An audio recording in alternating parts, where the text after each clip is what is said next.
तर इकडे गोंदिया शहरातही रामनवमीचा उत्साह दिसून आला। भाविकांनी आणि नागरिकांनी एकत्र येत बाईक रॅली काढली। शहरातील मुख्य मार्गावर मार्गक्रमण करत जय श्रीरामचा जयघोष करण्यात आला। विशेष म्हणजे राजकीय नेतेही पक्षभेद विसरून यात सहभागी झाले होते। तर रामनगर परिसरात या रॅलीचा समारोप झाला।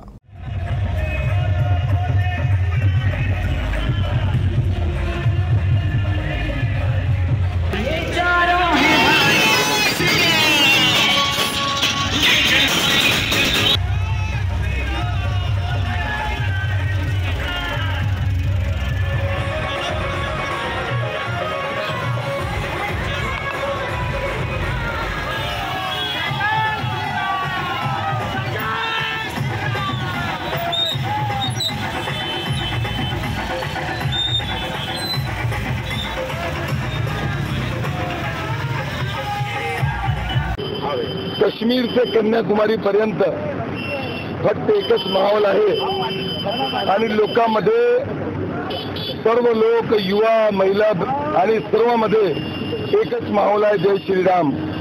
आणि अयोध्यामध्ये आमचे आराध्य देव भगवान रामची प्रतिष्ठाच्या नंतर हे पहिली रामनवमी आहे, म्हणून पूर्ण देशात एक वेगळा उत्सव आहे, एक वेगळा उत्साह आहे आणि उमंग आहे। हे दृश्य तुम्ही इतकी मोठी बाईक रॅली पाहिली, याच्यात युवा बुजुर्ग आमची माता भगिनी हे सर्व उपस्थित होते।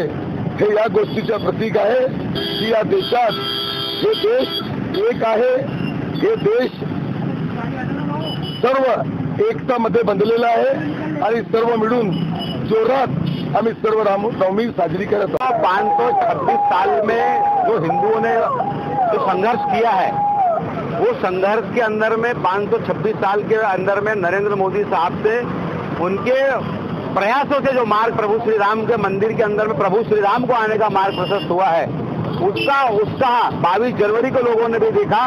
और आज रामनवमी के अंदर में जो गोंदिया शहर के अंदर में रैली निकाली गई है, वो रैली के अंदर में आपको उत्साह देखते ही मिलता है।